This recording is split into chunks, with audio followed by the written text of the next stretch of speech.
Ngapain kita nerima duit, nerima barang di tengah laut? Ya itu harus sudah punya kecurigaan. Begitu. Tetapi pantas atau tidaknya dihukum mati, mungkin tidak pantas. Yang harus dihukum mati itu harusnya cukongnya, bandarnya. Gitu. Kalau dihukum tetap harus dihukum, tetapi ya janganlah hukuman mati, Pak. Gitu loh.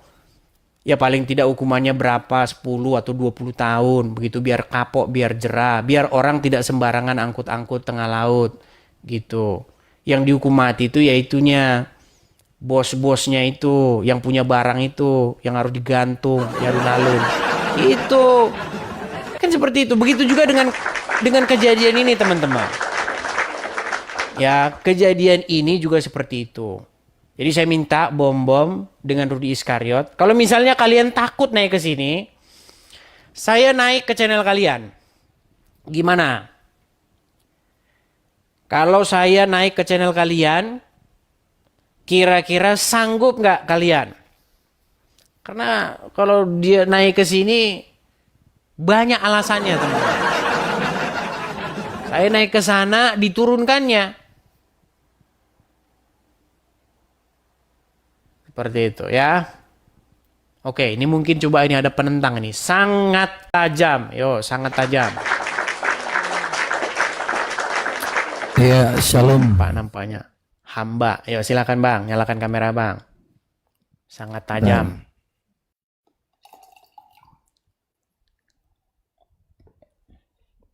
Bentar ya. Ini agak susah kalau ini. Seru. Seru katanya. Ya, seru. Silakan. Ntar brother. Ya. Ini agak-agak susah aku kalau belum terbiasa dengan naik nih. Ntar ya. Oke. Ini banyak ini ya. Banyak statement bro yang mungkin agak sedikit saya juga harus bantai ya, tetapi bukan terkait dengan si Bom dan Rudi ya, karena Bukan penyaliban ya. Pernah mengatakan ya di sini, mungkin saya tunjukkan ya supaya bisa fair. Masalah hamba itu ya. Bukan ini ya. Yang Jangan udah kelar berarti ikut-ikutin kata orang gitu loh. Karena banyak orang ngomong begini, saksi Yehova sesat gini-gini. Coba, itu kan kata orang gitu loh. Saya nggak ke gereja saksi Yehova loh. Saya tidak ke gereja saksi Yehova. Tetapi begitu mudahnya orang berkata saksi Yehova sesat. Kata orang kan, gitu loh. Apakah kamu sudah belajar? Misalnya nih ada orang Oke ya. beda agama. Jadi itu statement bro terkait dengan saksi Yehova tuh sesat kata orang katanya. Baik. Menurut bro saksi Yehova tuh sesat atau enggak bro? Saya tidak berani mengatakan mereka sesat karena saya nggak tahu, belum belajar saya. Kalau saya pelajari pengajaran mereka, setelah saya pelajari baru saya bisa mengatakan sesuatu. Dan bukan hanya kepada saksi Yehova saja. Terhadap segala sesuatu itu harus kita uji. Karena di dalam Alkitab dikatakan, ujilah segala roh. Apakah dia itu berasal dari Tuhan atau tidak. Nah, apakah pantas kita menghakimi sesuatu tanpa kita mempelajari dulu atau hanya dengar dari orang saja? Coba silakan. Oke ya. Saya jawab dari Alkitab ya, bro ya. Jadi ini ada di Galatia 1 ayat 8 ya, karena saya biasanya pakai Alkitab ya. Di sini dikatakan apa? Tetapi sekalipun kami atau seorang malaikat dari surga memberitakan kepada kamu suatu Injil yang berbeda dengan Injil yang telah kami beritakan kepadamu, terkutuklah dia. Kalau orang yang terkutuk ini sesat atau enggak bro? Sesat. Saksi Yehova ini mengajarkan, ini Kolose 1 ayat 15 ya kalau kita baca di sini. Ini kitab Saksi Yehova ya. Dia adalah cerminan Allah yang tidak kelihatan, dialah ciptaan yang pertama. Saksi Yehova ini menyatakan bahwa Yesus itu adalah ciptaan. Sesat nggak nih bro? Baik. Gini, karena kita berdua ini kan bukan saksi Yehova. Anda bukan saksi Yehova, saya juga bukan saksi Yehova. alangkah adilnya kalau kita mengundang orang yang dari saksi Yehova. Begitu. Masa kita berdua sama-sama bukan saksi Yehova menghakimi mereka? Gini, mungkin adakah seorang saksi Yehova yang kita undang untuk klarifikasi pengajarannya? Gimana? Ya bebas. Kalau saya sih sudah menyatakan dari Alkitab, Galatia 1 ayat 8 tadi. Terkutuklah dia.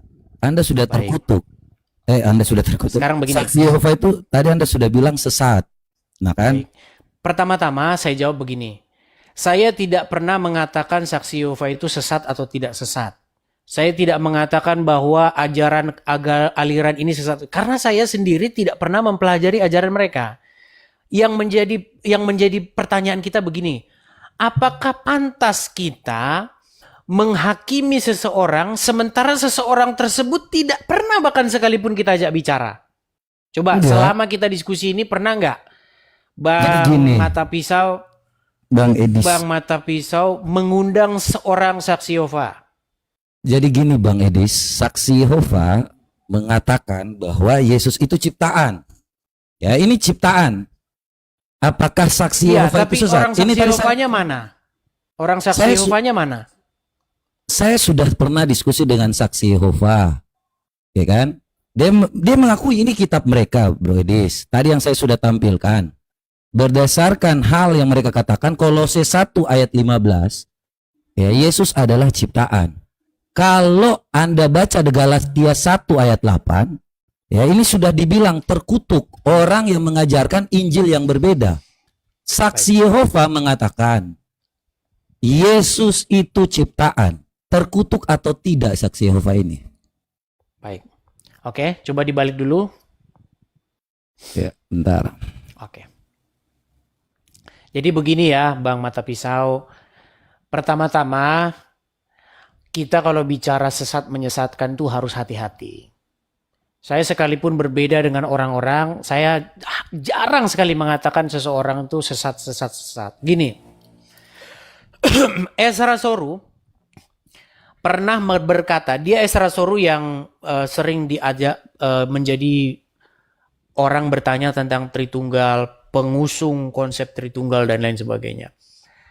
Ezra Soru itu mengakui bahwa Yesus itu ciptaan. Tapi dia Tritunggal. Coba kalau nggak percaya tanya sama Ezra Soru. Deking Nggak gadas. Nah, ini makanya. Jadi jangan sembarangan mengatakan Nggak, begitu, Pak. Jadi tidak ada buktinya juga. Deking gadas, Ezra Soru, Muriwali, para pengusung Tritunggal ini menyatakan bahwa Yesus ciptaan. Yang dimaksud dengan Yesus ciptaan itu adalah manusia Yesus yang dilahirkan oleh Maria. Oke, saya tanya dulu kepada Bang Mata Pisau. Menurut Bang Mata Pisau, Tuhan Yesus itu manusia juga enggak? Betul-betul dia manusia enggak? Iya, dia jelas. Kalau jadi manusia, jelas dia dilahirkan. Oke. Menurut Anda, apakah tubuh Yesus yang manusia ini itu dibentuk di surga atau dibentuk dalam rahim? Dari rahim. Berarti berawal enggak? Berawal dari rahim. Oke, sesuatu yang berawal berarti dia punya masa. Ada masa di mana dia tidak ada. Setuju nggak? Yesus itu sebelum yang namanya dia lahir, dia ada di kandungan. Itu malaikat sudah berkata, engkau Begini, Bang akan Mata melahirkan. Pisau, Sebentar. Supaya aku jelaskan, jangan sampai dibilang berawal ini adalah ciptaan. Ketika waktu dikatakan ini belum ada nih, malaikat sudah menyampaikan kepada yang namanya Maria, engkau akan melahirkan seorang anak laki-laki dan diberi nama Yesus Kristus. Artinya sebelum itu terjadi, malaikat sudah ngasih tahu. Apakah berawal dari situ? Berawalnya dari situ, tetapi kata Yesus Kristus itu sudah ada. Betul. Baik. Yang saya maksudkan begini, Bang Mata Pisau. Makanya supaya kita itu nggak salah paham, tuh gini loh. Kita itu harus benar-benar ngerti apa yang dimaksudkan oleh seseorang. Gitu. Makanya dalam beberapa hal saya itu setuju dengan Deki Gadas, dengan MYM, dengan Esra Soru. Ketika dia menjelaskan bahwa yang namanya daging, tubuh dan daging dan tulang Yesus itu berawal. Karena tidak dibentuk di surga, tetapi dibentuk di dalam rahim. Kita pelan-pelan ya, pelan-pelan. Enggak, gini, Menurut bro. Sebentar. karena Ini begini Bang Mata Pisau, ada orang Kristen yang mengaku Tritunggal, tetapi dia itu bukan Tritunggal, dia itu punya paham doketisme. Dia punya paham yang tidak mengakui Yesus sebagai manusia. Ini yang bahaya enggak, ini paham gini. ini. Kalau pahamnya ya sejak semula ya, kalau SSY ini, Saksi Yehova ini menyatakan bahwa Yesus itu adalah makanya dalam Kolose 1 ayat 15 ini adalah ciptaan pertama. Ya, ciptaan pertama sebelum dunia yang dijadikan awal itu, yang diciptakan duluan itu adalah Yesus Kristus. Malaikat Ya, itu mungkin ciptaan terjemahan pertama. bahasa Indonesia aja, bro.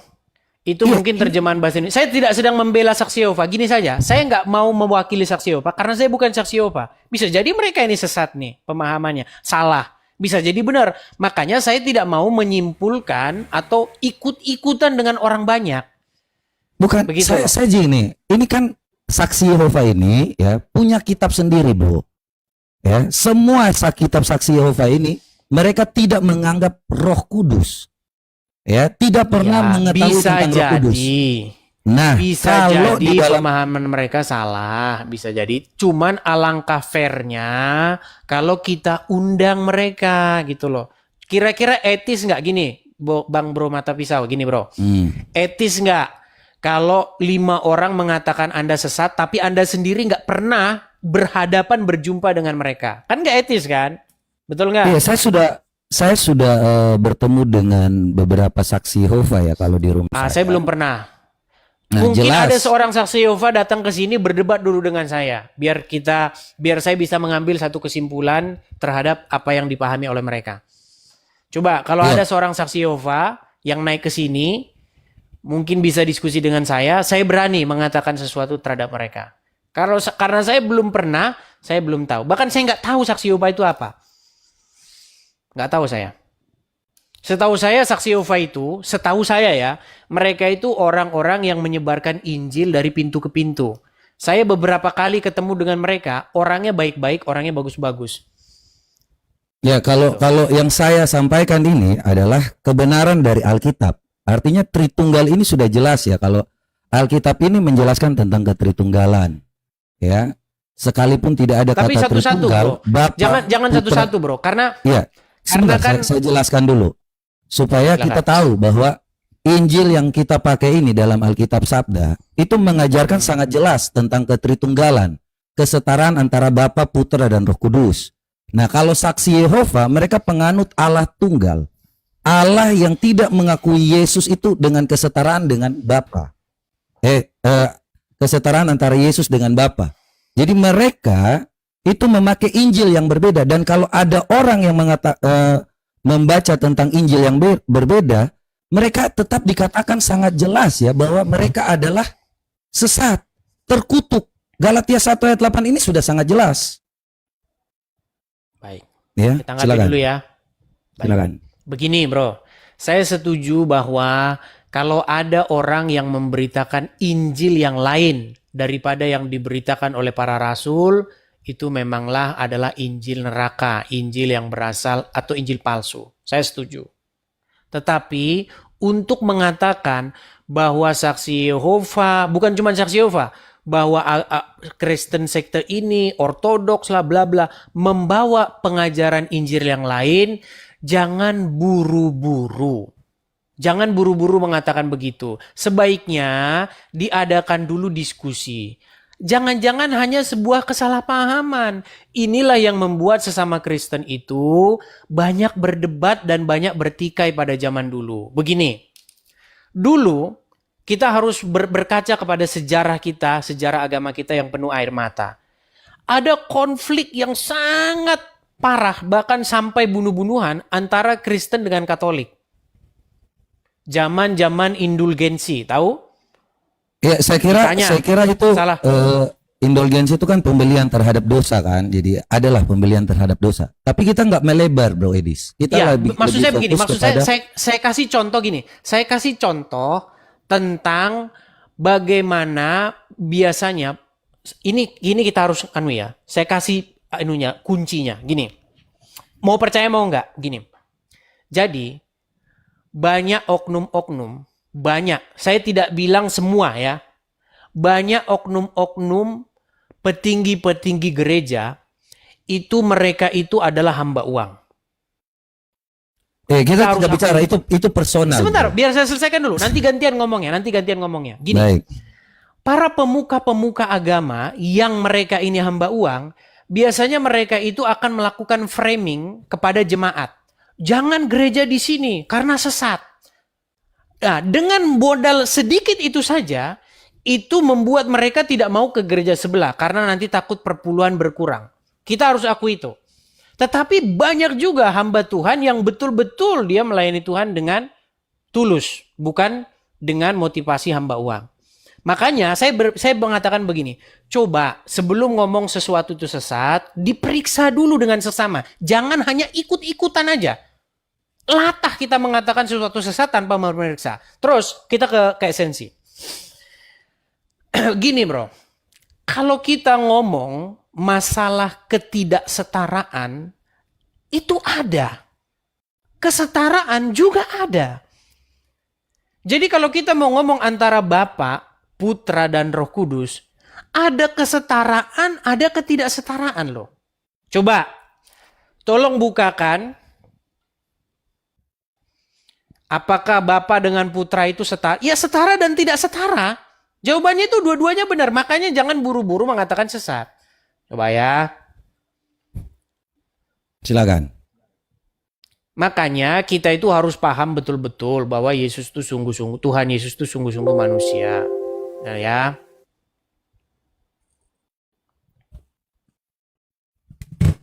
Coba tolong bukakan 1 Korintus 11 ayat yang ketiga. Kita diskusi internal Kristen ya teman-teman ya. Biar 1 orang Korintus 11 Kristen ayat yang nggak ketiga. saling ribut bidat-membidatkan. Ya. Supaya kita ini bersatu gitu loh, bukan saling bidat-membidatkan. Ya, tetapi 1 aku mau itu. Korintus 11 ayat 3. 1 Korintus 11 ayat 3 coba dibacakan. Tetapi aku mau supaya kamu mengetahui hal ini, yaitu kenapa dari tiap-tiap laki-laki Kepala, bukan kenapa. Kepala, coba ulang lagi bang. Oh iya. Yaitu kepala dari tiap laki-laki ialah Kristus. Kepala dari perempuan ialah kepala dari Kristus ialah Allah. Oke, saya bacakan pelan-pelan ya, saya bacakan. Tetapi aku mau supaya kamu mengetahui hal ini, yaitu kepala dari tiap laki-laki ialah Kristus. Kepala dari perempuan ialah laki-laki. Dan kepala dari Kristus ialah Allah. Coba, jelas nggak di situ dikatakan kepala daripada Sang Kristus, Sang Mesias adalah Allah? Ya, jelas di sini. Oke. Jadi kalau kita bicara tentang subordinasi, kepala mengepalai, itu ada bang, ada. Jangan buru-buru mengatakan kalau ada orang mengatakan bahwa Bapak kepala dari Yesus itu sesat. Bukan. Contoh nih, kepala dari perempuan siapa? Kepala dari perempuan laki-laki. Apakah saya jelaskan laki-laki ya. dan perempuan? Sebentar. Apakah perempuan dan laki-laki setara? Setara. Tetapi dalam hal tertentu, hakikatnya sama. Perempuan dan laki-laki itu sama. Tetapi kepala dari perempuan itu adalah laki-laki. Begitu. Dan kepala daripada Sang Mesias atau Kristus adalah Bapa di sorga. Jadi Ini kan ada bertindak sebagai fungsi, ketidaksetaraan, Bang ada Edis. kesetaraan. Silakan. Jadi kalau kita lihat ya, kita jadi saling melengkapi terkait dengan hal kepala ini. Kita kalau di sini belajar tentang bagaimana supaya ada yang namanya kepala. Yesus itu kan sudah menjadi tubuh kita. Ketika waktu dia menjadi manusia, dia itu menganggap kita itu sebagai setara dengan dia. Padahal dia adalah Allah yang menjadi manusia. Ya, dalam fungsinya, ini jabatan fungsi, bro. Ya, jadi kalau tentang hal kepala dari Kristus, bukan berarti bahwa Yesus ini tidak setara dengan Allah, tetapi dia mau tunduk. Betul, Kan saya seperti itu. sepakat dengan itu, Bang. Cuman statement yang mengatakan bahwa ada hierarki, ada kepala daripada Sang Mesias, itu juga jangan buru-buru disesatkan, gitu loh. Saya ini mengajarkan supaya apa? Jangan kita ini buru-buru menyesatkan sesama umat Tuhan, gitu loh. Jadi kalau kita tahu bahwa Yesus itu selalu merendahkan dirinya, bro. Saya sudah sering baca ya, dan bawain juga Filipi 2 ayat 6 sampai 8 ya. Walaupun dalam kesetaraannya, ya ini kalau kita baca ya, kita bukain aja lah. Filipi 2 ayat 8 ini selalu ya di bawah ya. Ntar aku bukain ya.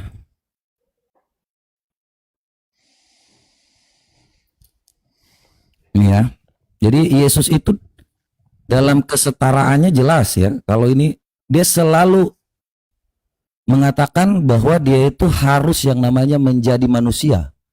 Yang walaupun dalam rupa Allah tidak menganggap kesetaraan dengan Allah itu sebagai milik yang harus dipertahankan. Melainkan mengosongkan dirinya sendiri, mengambil rupa seorang hamba dan menjadi sama dengan manusia. Dan dalam keadaan manusia, ia telah merendahkan dirinya dan taat sampai mati, bahkan sampai mati di kayu salib. Itulah sebabnya Allah Bapa ya, sangat meninggikan dia dan mengaruniakan kepadanya nama di atas segala nama, supaya dalam nama Yesus bertekuk lutut segala yang ada di langit, yang ada di atas bumi, dan yang ada di bawah bumi, dan segala lidah mengaku Yesus Kristus adalah Tuhan bagi kemuliaan Allah Bapa. Ya, Oke, jadi baik, kita ambil satu poin ya. Poinnya gini, bro. Yesus dalam ketaatannya apapun itu, dia selalu tunduk kepada Allah. Makanya Allah itu sangat meninggikan dia. Ya, Sampai apakah sekarang, Allah jelas Allah sampai sekarang meninggikan Yesus. apakah Tuhan Yesus masih tunduk kepada Bapa? Tentu saja kalau yang namanya dalam hal fungsinya, Nah. dia tidak begini. Dia tunduk, tetapi bukan Allah ada koordinat antara Allah yang memang dia bawa dia, di atas dia tidak ada. Ya, dia Ya, memang mau makanya- tunduk. Bukan yang namanya Allah itu bilang bahwa Yesus harus tunduk. Tidak. Dia yang mau tunduk. Contohnya kita berdua, bro. Ya. Anda sebagai seorang manusia, contohnya saya hormati Anda lah. Ketika Anda bilang tolong ambilkan gelas. Saya memang itu tidak ada yang namanya mau untuk menundukkan diri, tidak. Saya mau membantu Anda. Contohnya seperti itu. Makanya karena kasih, bro. Sejak semula itu karena kasih. Bukan karena ada yang lebih tinggi, ada yang lebih rendah. Ya.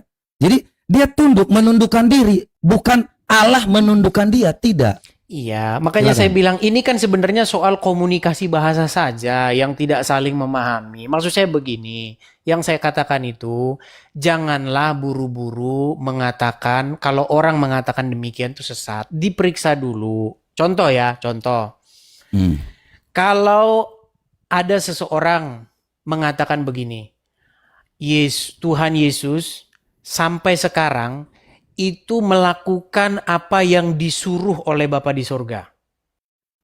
Bahkan Tidak. nanti Tuhan Yesus akan datang lagi ke dunia, ya kan? Tujuannya apa? Coba diulangi lagi tadi, bro. Biar kita ulangi lagi, coba yang tadi. Supaya apa? Coba segala yang di langit, coba balik lagi, coba. Yang mana? Yang Filipi supaya segala yang di langit dan di bumi, coba. Apa Nanti ini? itu akan kita sinkronkan dengan ayat ini ya. Silakan. Coba yang tadi baca lagi, coba. Ini Supaya setiap supaya dalam nama Yesus Mm-mm. bertekuk lutut segala yang ada di langit dan yang ada di atas bumi, yang ada di bawah bumi. Coba, pertanyaan saya begini. Mm. Apakah Bapa di surga bertekuk lutut kepada Yesus? Kalau dibilang bertekuk lutut, tentu saja sudah memberikan kemuliaan kepadanya dengan memanggil Tuhan. Apakah itu bertekuk lutut? Tidak. Tetapi semuanya itu dalam satu kesatuan itu. Tentang kasih. Ini relasi kasih ya. Allah itu kasih. Bukan ada yang namanya bertekuk lutut. Bukan ada yang lebih tinggi, lebih rendah. Tidak. Bapa menghargai anak, anak menghargai Bapa. Jadi tidak ada yang namanya saling di sini lebih tinggi, lebih rendah. Tetapi mereka saling namanya menghormati, menghargai. Itulah kesetaraannya. Makanya Allah sangat meninggikan dia. Ya, Baik. itu. Boleh saya jawab? Silakan. Baik. Mungkin yang bro maksud itu kurang tepat. Pemahaman ini, kalau kali ini saya berani mengatakan apa yang bro maksud itu kurang tepat. Coba ya baca ini. Coba ya. 1 Korintus pasal yang ke-15 ayat ke-27. Sebenarnya itu ini loh, biar kita nggak bercakar-cakaran ini di sini terus. Itu sudah dijelaskan dengan baik. Apa sih maksudnya Bapa di surga itu menyerahkan, menjadikan Yesus sebagai raja, menjadikan Yesus sebagai Tuhan?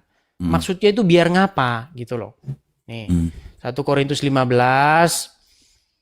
ayat yang ke-27 dan 28. Ya. Oke. Oke, biar kita nggak debat kusir terus nih. Sudah dijelaskan oleh Rasul Paulus. Oke. Banyak orang muslim berkata Rasul Paulus mengajarkan ini. Enggak, justru Rasul Paulus itu mengajarkan Tritunggal yang ketat. Nah. Tetapi 27-nya saya berarti satu orang aja. Satu orang Ya, nampilkan. silakan. Oke, satu orang nampilkan, satu orang balik kamera sebentar. Saya balik dulu kamera saya. Oke. Sebab segala sesuatu telah ditaklukkannya di bawah kakinya. Nya di sini dua orang loh. Ya. Segala sesuatu telah ditaklukkan.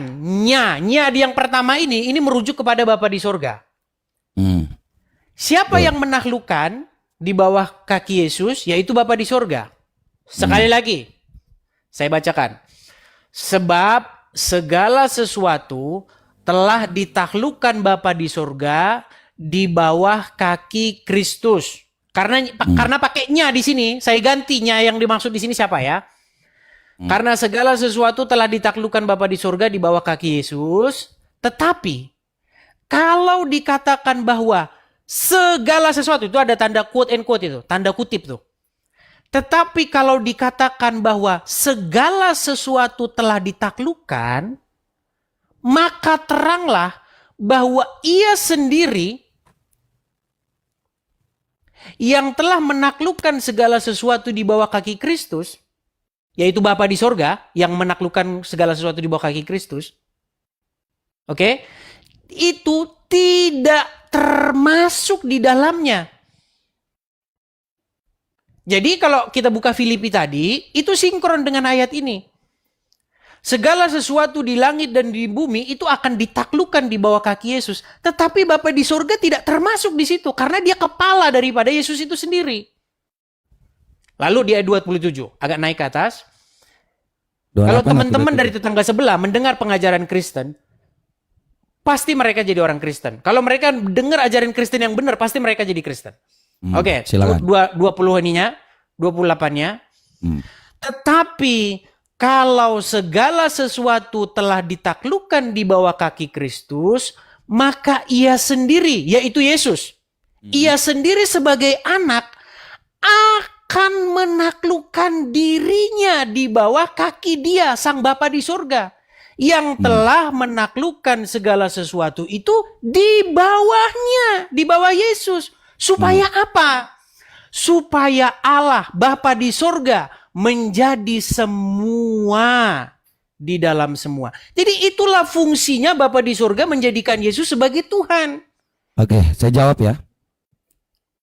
Yesus dijadikan sebagai Tuhan oleh Bapa di surga, dijadikan sebagai Raja, sebagai Tuhan, sebagai majikan, supaya semua orang ini tunduk jadi milik Yesus. Nah, ketika Yesus melaksanakan segala perintah ini, maka Yesus sendiri akan membawa kembali sang pemerintahan itu kepada Bapa di surga. Demikianlah Allah menjadi semua di atas semua. Makanya Yesus itu adalah, Tuhan kita Yesus adalah Tuhan untuk siapa? Untuk kemuliaan Bapa di surga. Itu loh maksudnya. Jadi ini ya, apakah Ya, ini Yesus lebih rendah daripada Bapa? Kan tidak. Kalau di sini bukan Yesus ditaklukkan oleh Bapa. Yesus mau menaklukkan diri. Inilah Yesus itu sebagai yang namanya ketaatan. Dia selalu merendahkan dirinya. Walaupun dalam kesetaraannya, dia tetap yang namanya taat kepada Bapa. Itu relasi kasih. Bapa mengasihi aku sebelum dunia ada. Makanya Yesus tidak ditaklukkan Bapa. Yesus menaklukkan diri di bawah dia. Betul, saya Iya setuju kan? dengan itu. Nah, Saya setuju kalau dengan begitu, itu. apakah Yesus lebih rendah? Tidak. Yesus itu sudah, ini jelas ya. Makanya Bapa sangat menghormati dia di dalam Ibrani 1 ayat 10. Di sini dikatakan apa? Ya, kalau kita lihat, Bapa juga menghormati Yesus. Nih, tetapi tentang anak, ia berkata, tahtamu ya Allah, tetap untuk seterus dan selamanya. Ini dia Allah Bapa yang berkata. Makanya Yesus itu ketika waktu merendahkan dirinya, Yesus tetap diberikan tahta, tetapi tentang anak, ia berkata, tahtamu ya Allah, tetap untuk seterus dan selamanya. Apakah hilang? Tidak. Dan tongkat kerajaanmu adalah tongkat kebenaran. Engkau mencintai keadilan dan membenci kefasikan. Itulah Allahmu mengurapi engkau dengan minyak sebagai tanda kesukaan melebihi teman-teman sekutumu. Dan pada mulanya ya Tuhan, ini Allah Bapa memanggil Yesus Tuhan. Engkau telah meletakkan dasar bumi dan langit adalah buatan tanganmu. Artinya di dalam Ibrani ini Allah justru yang namanya Yesus mau untuk merendahkan dirinya, tetapi tahta kerajaan Yesus itu selalu untuk selamanya. Jadi itulah yang namanya relasi kasih. Bapa menghormati anak, anak menghormati Bapa, Bapa menghargai anak. Itulah semua sejak semula Allah itu adalah kasih karena hal seperti ini. Yesus selalu taat kepada Bapa, Bapa selalu memberikan kemuliaan kepada Yesus. Ya, apa yang terjadi itulah tentang kesetaraan, tetapi tentang fungsi Bapa sebagai sang sumber, Yesus sebagai jalan firman-Nya kita semua, Roh Kudus sebagai penuntun. Jadi itulah yang dinamakan kesetaraan Allah. Terkait dengan fungsinya, ya Bapa tetap sebagai sang sumber, Yesus sebagai firman, dan Roh Kudus sebagai penuntun. Memang kalau ada yang nggak ngerti, sebentar, kalau ada yang nggak ngerti, memang ruwet. Tetapi itulah Allah yang kasih itu. Kalau seandainya ada yang lebih tinggi, lebih rendah, maka itu bukan kasih. Itu sudah ada subordinat. Allah itu bukan lagi kasih. Oke? Silakan. Baik, kita harus ngerti dulu nih apa pengertian subordinat. Kadang-kadang orang banyak ngomong subordinat tapi nggak ngerti apa subordinat. Subordinat itu artinya membawahi. Di dalam bahasa Inggris subordinate itu artinya membawahi. Contoh, kalau saya mengepalai sesuatu rumah, berarti ada yang saya bawahi atau atasi. Ada sesuatu di bawah saya, begitu. Itu maksudnya subordinasi itu. Nah, subordinasi di dalam Alkitab itu jelas ada. Di mana subordinasi itu? Di ayat yang tadi saya tunjukkan, bahwa kepala daripada Mesias atau Kristus itu adalah Allah. Itu udah jelas subordinasi. Tetapi kesetaraan itu juga ada. Ya, kesetaraan antara sang Allah, sang firman dan Roh Kudus itu ada. Cuman yang saya sesalkan tuh begini. Kenapa sih kita ini ributnya masalah itu? Tadi kan Bang Mata Pisau sudah bilang, memang ribet. Makanya sering kan saya bilang, makanya saya ngomong begini, saya itu teman-teman, fokus saya itu adalah tetangga sebelah. Kalau saya lagi ngomong sama tetangga sebelah, saya menggunakan bahasa-bahasa yang sama mereka itu mudah diterima, begitu loh. Kan ada level-levelnya, begini loh, Mata Pisau. Injil kita itu ada 4. Ya. 3 Injil sinopsis itu, Matius, Markus, Lukas, itu berbicara tentang Yesus sang anak manusia. Yesus sang Mesias. Cuman 1 Injil yang berbicara mengenai Yesus sang firman yang menjadi manusia. Jadi ada 3 di depan ini yang terus-menerus berbicara tentang Yesus sang manusia. Mengajarkan Yesus sang manusia itu nggak salah. Kapasitasnya baru orang sampai situ dulu. Nanti ada level berikutnya. Siapa sebenarnya Yesus sang manusia ini? Kan begitu, ada tahap-tahapnya. Makanya saya kalau menjelaskan itu nurut tangga dulu. Tangga 1, tangga 2, tangga 3. Jangan langsung kita kasih ke tangga 6. Nanti yang ada pusing sendiri. Baik. Begitu. Makanya kan saya punya metode cara saya sendiri begitu. Hendaknya Baik. kita saling menghargai metode kita masing-masing. Terus kemudian yang kedua, saya sering Ini bilang sebentar, begini. sedikit aja, Bro. Ini sedikit, abis itu ditanggapi. Oh, iya, iya. Sedikit aja. Silakan. Gini, masa iya sih? Misalnya nih, saya bikin bercanda, kita bercanda aja bro ya. Gini, nanti waktu ada panitia masuk surga, ini umpama ya kita menghayal-hayal. Misalnya ada panitia masuk surga, dipanggil. Udin misalnya, atau Budi.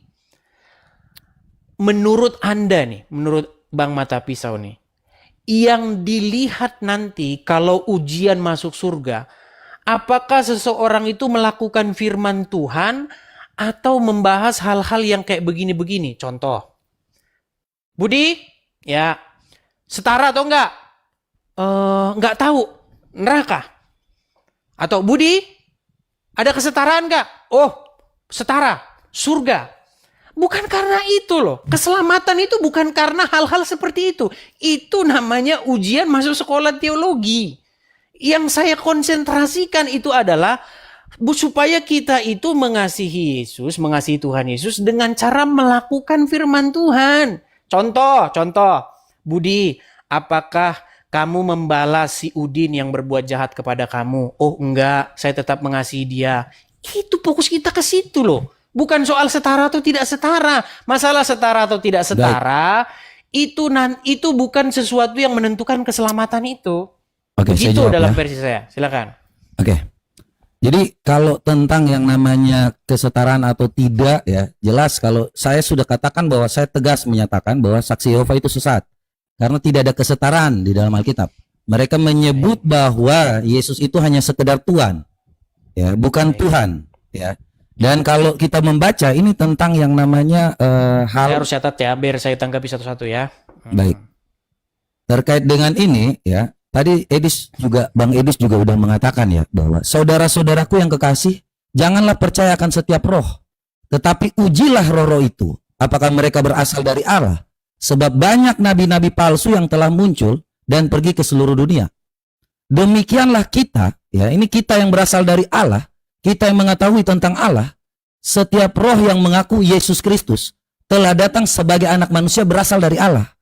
Jadi kalau roh yang percaya bahwa Yesus itu berasal dari Allah, kita adalah anak-anak Allah. Sedangkan setiap roh yang tidak mengaku Yesus tidak berasal dari Allah, roh itu adalah roh antikristus. Dan dia telah kamu dengar bahwa ia akan datang dan sekarang ia sudah berada di dalam dunia. Ya, jadi saya jelas dengan katakan bahwa orang-orang yang menyatakan bahwa Yesus itu tidak berasal dari Allah, Yesus adalah ciptaan, itu roh-roh antikristus. Jadi tidak ada yang dikatakan lain lagi. Roh antikristus apakah penyesat? Sesat, neraka mereka. Ya. Jadi kalau yang saya sampaikan ini berdasarkan dalil-dalil Alkitab. Sekali lagi Galatia 1 ayat 8, terkutuklah orang yang memberitakan injil-injil palsu ya. Jadi jangan kita melihat segala sesuatu itu apakah tentang yang namanya keselamatan, tidak. Tuhan bilang juga tidak ada orang yang dapat selamat ketika panggil-panggil Yesus Tuhan. Ya, tidak seperti itu. Tetapi sekalipun ya, seorang malaikat surga, kami atau seorang malaikat surga, para rasul mengatakan, tetapi sekalipun ya, kami atau seorang malaikat surga memberitakan kepada kamu suatu Injil yang berbeda dengan Injil yang telah kami beritakan kepadamu, terkutuklah dia. Jadi itu teman-teman ya, konteksnya saya ingin supaya kita tahu bahwa tidak ada Injil-Injil lain selain yang diberitakan Injil yang sebenarnya ini, Allah Tritunggal Maha Kudus. Ya, memang tidak disampaikan secara tertulis, tetapi konsep supaya tentang kita mengetahui tentang kesetaraan Allah. Prinsip Allah itu kasih, kudus, dan adil. Kalau seandainya ada yang lebih tinggi daripada yang namanya lebih tinggi, lebih rendah, maka itu bukan kasih. Itu relasi monarki. Apa yang ada itu Allah itu kasih. Bapa mengasihi aku sebelum dunia ada. Apa yang disampaikan tentang Allah pasti punya prinsip. Makanya Ibrani 5 ayat 12 kita katakan ya. Jadi kalau kita baca ya, ini tentang yang namanya pengajaran teman-teman supaya jangan sampai murtad. Ya. Baik. Ya, sebentar ya. Apa-apa ya, nanti saya satu-satu tadi. Nggak apa-apa, ya. Ini diskusi bagus, ini diskusi yang membangun ini. Jadi yang Kristen jangan menganggap ini sesuatu yang negatif ya, tapi ini kita anggap sesuatu pembelajaran. Ini makanya pendalaman Alkitab nih. Ya. Baik. Udah Jadi selesai ini bro, ya, kalau belum selesai. Sebentar, saya bacain ini ya. Ini peringatan supaya jangan murtad, bro. Tentang hal itu, banyak yang harus kami katakan. Tetapi sukar untuk dijelaskan, karena kamu telah lamban dalam mendengarkan. Ya, sebab sekalipun ditinjau dari sudut waktu, sudah seharusnya menjadi pengajar. Kamu masih perlu lagi diajarkan asas-asas pokok dari pernyataan Allah. Dan kamu masih memerlukan susu, bukan makanan keras. Sebab barang siapa yang memerlukan susu, ia tidak memahami tentang kebenaran. Sebab ia adalah anak kecil. Tetapi makanan keras adalah untuk orang-orang dewasa yang karena mempunyai panca indera terlatih untuk membedakan yang baik dan yang jahat. Jadi poinnya seperti ini. Kita akan membedakan antara yang baik dengan yang jahat, yang benar dan yang tidak benar itu karena kita mengetahui, Bro Edis. Makanya saya sampaikan ini dengan dalil bahwa apa yang dilakukan oleh saksi Yehova itu adalah mempelintir-pelintir Alkitab kami, kemudian dia membuat kitab baru dengan mengatakan Yesus adalah ciptaan. Ya, makanya saya katakan kalau Edis mungkin Bang Edis kurang belajar yang namanya saksi Yehova, saya di sini menyatakan kalau memang ada saksi Yehova yang mau naik, ayo kita debat, kita diskusi. Mungkin Bang Edis kasih tempat, kasih waktu, kita diskusi. Tapi saya dengan jelas menyatakan saksi Yehova itu sesat. Oke, demikian. Saya belum bisa mengatakan satu sesat atau enggak karena saya belum pernah ketemu orangnya. Suatu saat mungkin saya ajak berdebat ada orang saksi Yehova. Gini, saya tanggapi satu persatu ya. Poin pertama tadi saksi Yehova sesat masuk neraka karena mengatakan Yesus ciptaan. Sebenarnya kalau kita mau jujur, bukan hanya saksi Yehova saja yang menurut Bang Mata Pisau itu sesat. Contoh orang-orang Wanes yang mengatakan Yesus adalah Bapa di surga sendiri juga sesat, betul ya? Ya pasti itu adalah suatu hal yang namanya bidat. Karena tidak mungkin yang tidak percaya anak manusia pasti otomatis dia bidat. Baik. Kan. Silakan. Baik. Tapi sudut pandang saya beda, bro. Gini, bro. Tingkat pemahaman seseorang itu beda-beda. Dan bukan karena tingkat pemahaman yang beda-beda seperti itu, orang dilemparkan ke neraka. Ini ya, mungkin Mikana dengar. Sekalipun saya sering ketawa ngelihat Mikana, sekalipun saya mengatakan bahwa pengajaran Mikana itu miring karena Yesus berdoa kepada dirinya sendiri, saya tidak mengatakan bahwa orang-orang seperti Mikana itu masuk neraka. Tidak. Kenapa? Karena dia memahaminya baru sebatas itu. Seperti yang saya bilang tadi loh. Saya bilang tadi begini. Contoh ada seseorang nih. Taruhlah Mikana. Mikana, mudah-mudahan dia bisa naik sini nih. Ya, kita ketawain dulu dia lah. Biar kita nggak bercanda ya. Biar kita nggak usah terlalu serius. Jangan ya. terlalu serius. Ini. Contoh. Ada seseorang namanya Mikana. Mikana ini sangat mengasihi Tuhan Yesus. Ya. Dia berusaha untuk melakukan apa yang Tuhan Yesus perintahkan. Jangan mencuri, jangan berzina, jangan bersaksi dusta, kasihilah sesamamu manusia, walaupun dia disakiti, tidak membalas dan lain sebagainya. Dia tetap memberi pengampunan dan lain sebagainya. Tapi dia bilang, ya Bapa di surga itu adalah Yesus sendiri. Menurut saya dia akan tetap diselamatkan. Bukan karena dia menganggap dia itu cuman mengajarkan sesuatu yang tidak tepat. Karena dia mengajarkan bahwa Yesus berdoa kepada dirinya sendiri. Makanya itu membuat tetangga sebelah itu jadi tertawa begitu. Tetapi di dalam sudut pandang firman Tuhan, dia akan tetap dibenarkan. Makanya saya bikin tadi perumpamaan begini. Misalnya di sidang masuk surga, Yesus berdoa kepada dirinya sendiri atau dia berdoa kepada Bapa di surga? Bukan itu fokusnya. Fokusnya itu adalah apakah dia melakukan apa yang diperintahkan oleh Tuhan Yesus. Nah, terus kita bahas saksi Yehova nih. Misal benar karena saya belum tahu ya. Misal benar saksi Yehova berkata bahwa Yesus adalah ciptaan yang pertama. Tetapi orang tersebut melakukan perintah-perintah Tuhan Yesus. Dia mengasihi sesama manusia, dia tidak melakukan hal-hal yang jahat. Tetapi dia berkata Yesus ciptaan. Menurut saya dia akan tetap diselamatkan. Karena seperti saya bilang tadi, bukan orang yang berseru kepadaku Tuhan, Tuhan. Atau bukan orang yang berkata Yesus bukan ciptaan. Masa masuk surga Yesus ciptaan atau bukan? bukan ciptaan, surga. Surga. Sekalipun dia kerjanya main kopro, ngadu judi ayam sabung, ya bukan itu. Makanya saya sering bilang fokus kita itu bukan soal yang begitu-begitu. Memang hal-hal seperti itu kita harus akui Bang Mata Pisau. Ada misteri-misteri yang kita tidak tahu. Gitu loh. Kalau Mikana hanya memahami berarti Yesus itu adalah Bapa itu sendiri. Dia berdoa kepada roh keilahiannya. Kan itu yang sering kita dengar. Ya dia karena baca barang siapa melihat aku, ia telah melihat dia yang mengutus aku. Ya pahamnya segitu baru sampai itulah. Jangan dikatakan dia masuk neraka. Oke. Mungkin hanya dikatakan dia tidak memahami dengan utuh. Itu saja. Jadi Seperti itu. Terus yang kedua. Terus satu-satu ya bro ya biar kita semua bahas nih. Terus mengenai tanggapan, mereka mengatakan Yesus itu hanya Tuhan saja, bukan Tuhan. Ini juga bro yang salah paham di sini. Baik bro, gini bro. Tuhan dengan Tuhan itu sama bro. Cuman kenapa orang masih beda-bedakan? Coba saya minta tolong kita sekarang pakai ayat ya.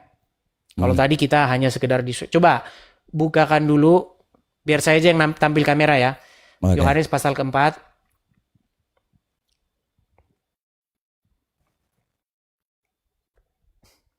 Yohanes pasal 4. Ya, percakapan antara perempuan Samaria dengan Tuhan Yesus. Kata Tuhan itu dengan Tuhan itu sama aja sebenarnya. Itu nggak ada bedanya itu. Sama dengan saya tahu, saya nggak tahu. Sama itu. Pahit, pahit, sama itu. Gimana rasanya? Pahit. Oh bukan pahit, tapi pahit. Ya sama aja pahit sama pahit. Gitu loh. Oke, coba. Percakapan dengan perempuan Samaria. Saya yang bacakan ya. Ketika Tuhan Yesus mengetahui bahwa orang-orang Farisi telah mendengar bahwa ia memperoleh dan membaptis murid lebih banyak daripada Yohanes. Terus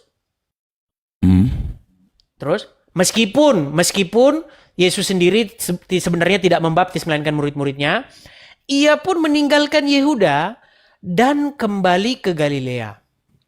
Ia harus melintasi daerah Samaria. Maka sampailah ia ke sebuah kota di Samaria yang bernama Sikhar, dekat tanah yang diberikan Yakub dahulu kepada anaknya Yusuf. Terus? Oke. 8. Di situ 8. Ini kan. Berapa Naik ke tadi? atas lagi, naik ke atas tadi, naik lagi. Nah, di situ 6 ya. Di situ terdapat sumur Yakub. Yesus sangat letih oleh perjalanan. Ketika itu ia duduk di pinggir sumur itu. Hari kira-kira pukul 12. Bro, ini kalau kita ngomong sama tetangga sebelah, mereka ketawa. Tuhan kok letih katanya. Karena mereka nggak tahu sama, mohon maaf nih bro. Sama seperti bro yang mungkin nggak tahu karena kata Tuhan dengan Tuhan itu kata yang sama. Saya tunjukkan Berbeda. selanjutnya. Oke, silakan. Baik. Nanti saya akan buktikan bahwa itu kata yang sama. Baik. Oke. Terus, maka datanglah seorang perempuan Samaria hendak menimba air. Kata Yesus kepadanya, berilah aku minum. Sebab murid-muridnya telah pergi ke kota membeli makanan. Jadi Tuhan Yesus seorang diri di situ, ketemu dengan perempuan Samaria. Terus bro, 9-nya? 9-nya? Terus? Oke. Maka kata perempuan Samaria itu kepadanya, masa engkau seorang Yahudi minta minum kepadaku seorang Samaria? Sebab orang Yahudi tidak bergaul dengan orang Samaria. Jawab Yesus kepadanya. Terus, jikalau engkau tahu karunia Allah dan siapa dia yang berkata kepadamu berilah aku minum, niscaya engkau telah meminta kepadanya dan telah memberikan kepadamu air yang hidup. Terus 11. Nah ini bro, di sini saya mulai nih. Kata perempuan itu kepadanya, Tuhan, engkau tidak punya timba dan sumur ini amat dalam. Dari manakah engkau memperoleh air hidup itu? Bro, saya tanya dulu bro. Menurut Anda nih, ini perjumpaan yang pertama atau perjumpaan yang kesekian kalinya antara perempuan Samaria dengan Tuhan Yesus? Ini pertanyaannya pertemuan pertama atau pertemuan beberapa kali gitu? Iya. Saya kurang paham kalau itu. Silakan. Baik, saya jawab ya, itu perjumpaan pertama kali. Karena baru pertama kali inilah perempuan Samaria itu melihat Yesus. Bahkan dia nggak kenal Yesus itu siapa. Dia cuma kenal dia sebagai seorang Yahudi yang di situ minta air karena dia kebetulan lagi nimba. Dan Tuhan Yesus nggak bawa timba di situ. Nah, pertanyaan saya, dari mana ini perempuan tahu kalau Yesus itu Tuhan? Karena dipanggil Tuhan dia. Coba. Kalau pertemuan pertama ini dia memang tidak tahu dan dia memanggil Tuhan dengan Kok bisa sebutan dia kata panggil Tuhan. Tuhan? Iya, kalau Anda ini penulisannya kan Kurio selalu dengan kata Lord, ya kan? Tetapi bukan berarti ini Mister di sini, ya kan?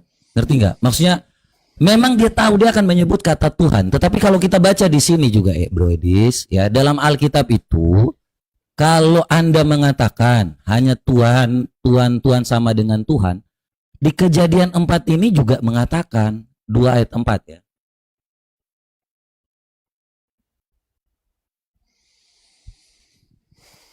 Ini ya.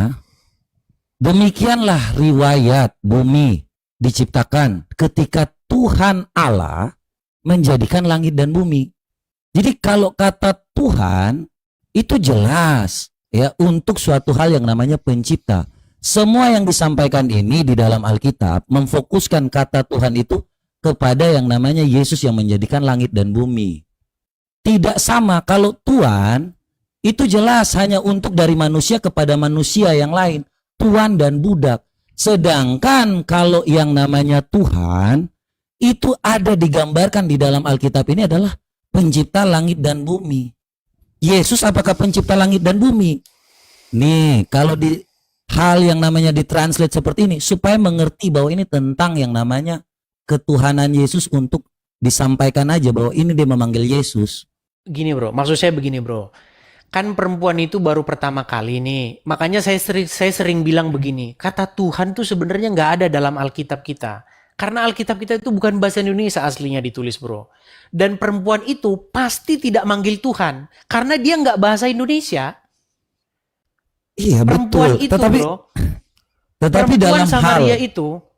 dalam hal penciptaan, apakah Tuhan itu pencipta langit dan bumi?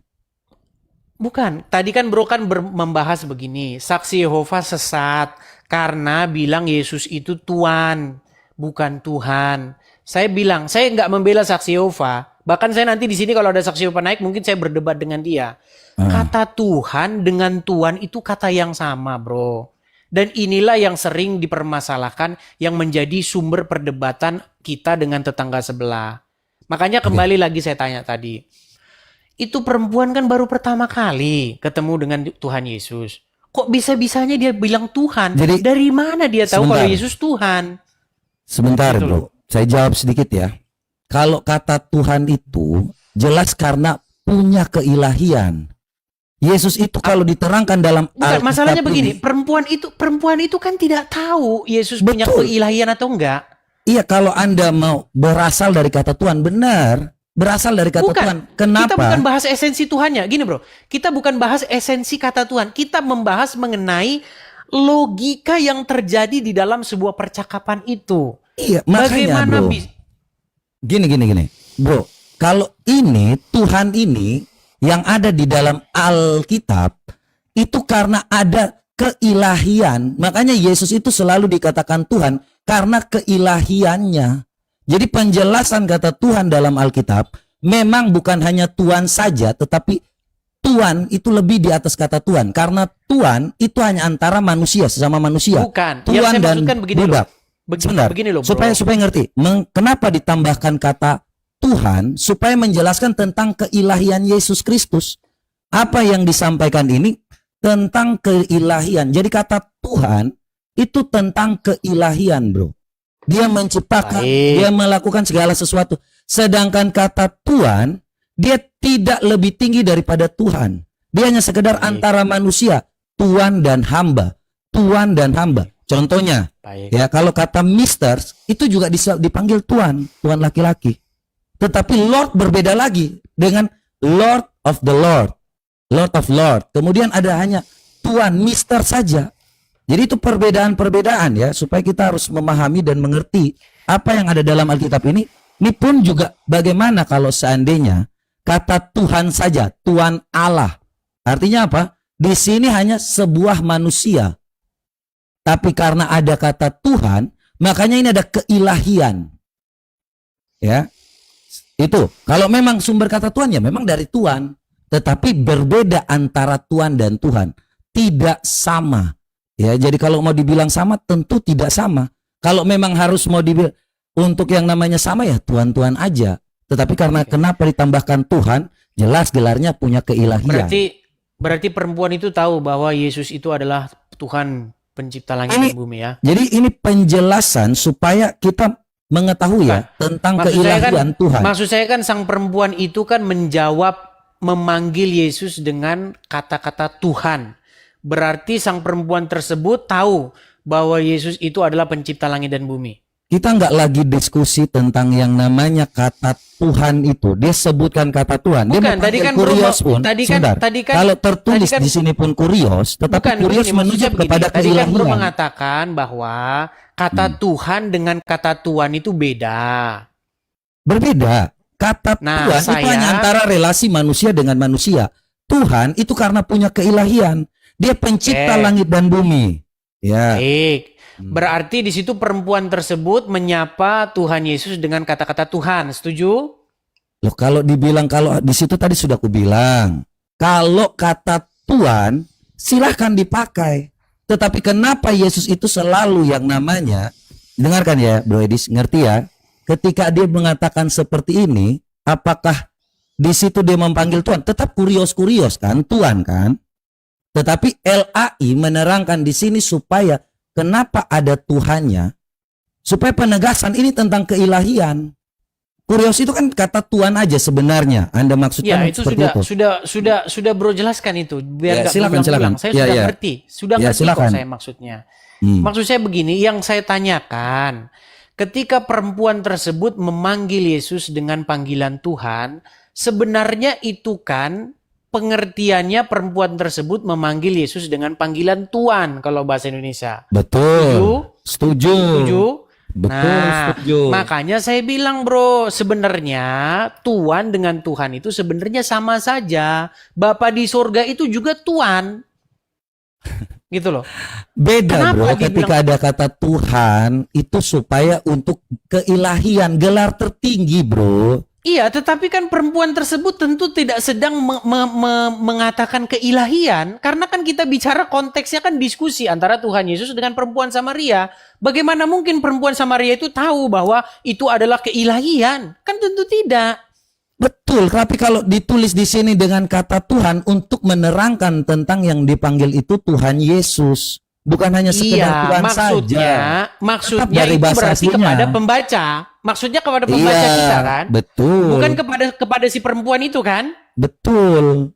Nah, makanya yang saya maksudkan Bro, sebenarnya kata Tuhan dengan kata Tuhan itu di dalam Alkitab LA itu sebenarnya sama saja. Kata-kata inilah yang menjadi sumber tidak perdebatan. Sama. Makanya itu yang saya bilang tadi, Bro. Oke, coba kita baca selanjutnya.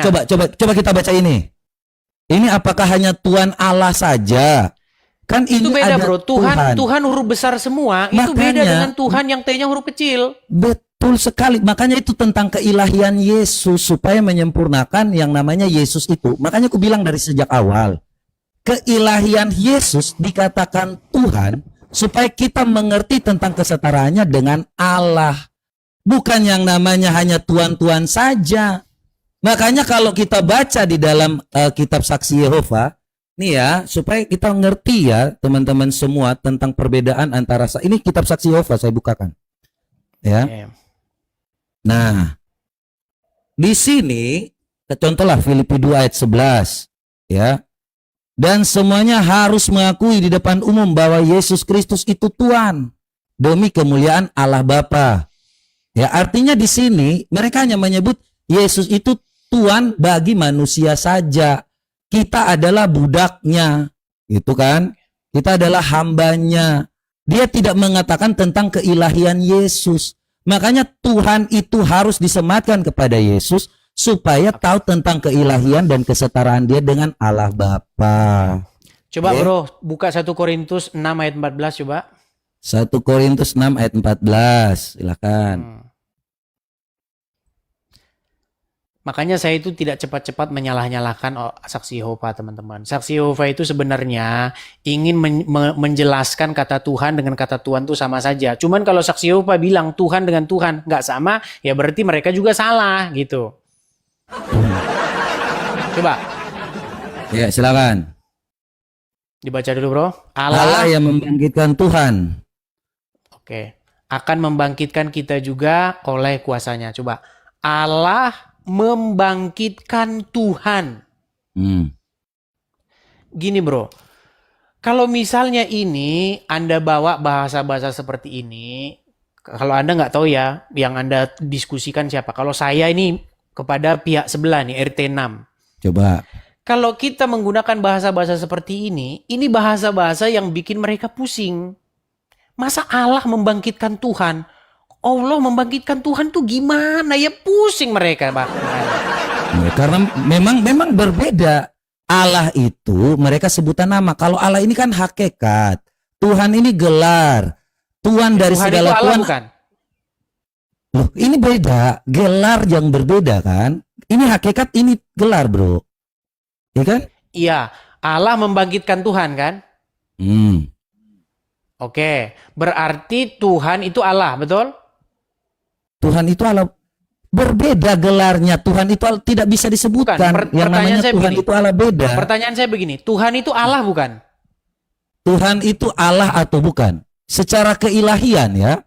Anda kalau baca di sini Allah membangkitkan Tuhan. Ini Allah, ini hakikat. Tuhan ini gelar. Bukan, pertanyaan saya Tuhan itu Allah apa bukan? Tuhan itu Allah apa bukan? Tuhan Allah. Silakan.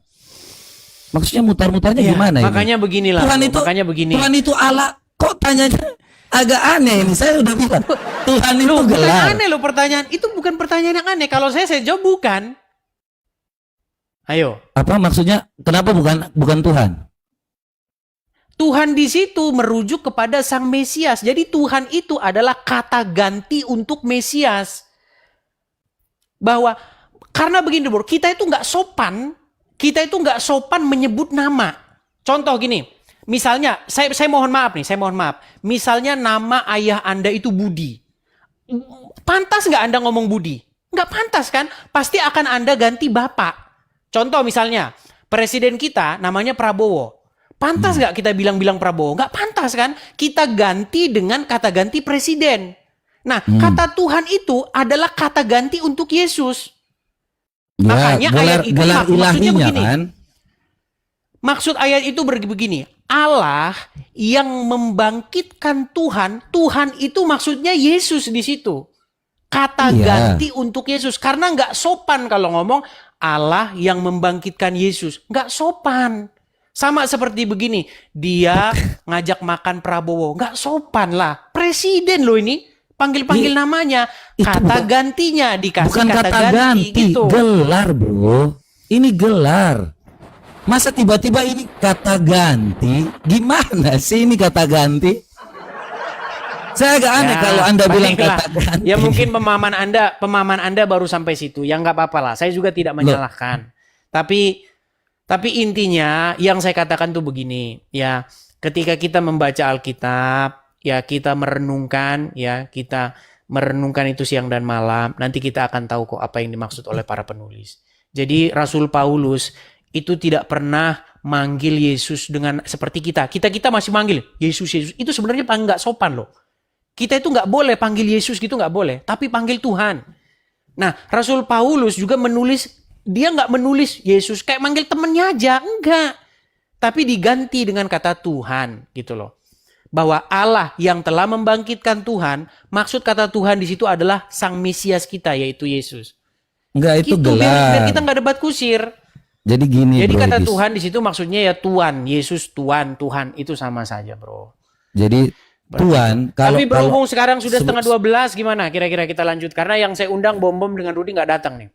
ya udah, nanti mungkin besok kita akan diskusi lagi terkait Boleh. kata Tuhan ya, karena apapun itu kalau seandainya Anda hanya mengatakan kata ganti saja, itu tidak akan nyambung karena Allah itu seperti apa hakikatnya dan Tuhan itu adalah gelar ya. Jadi mungkin kita harus mengerti tentang prinsip-prinsip atau asas-asas Allah dulu ya, supaya kita memahami kealahan itu bukan hanya menyebutkan Allah tetapi tidak mengerti tentang kealahan ya, supaya kita tahu bahwa Allah, prinsip Allah itu adalah kasih, kudus dan adil. Yesus dalam kemanusiaannya tetap dalam keilahiannya, kealahannya, dia tetap kudus, kasih dan adil ya. Jadi tidak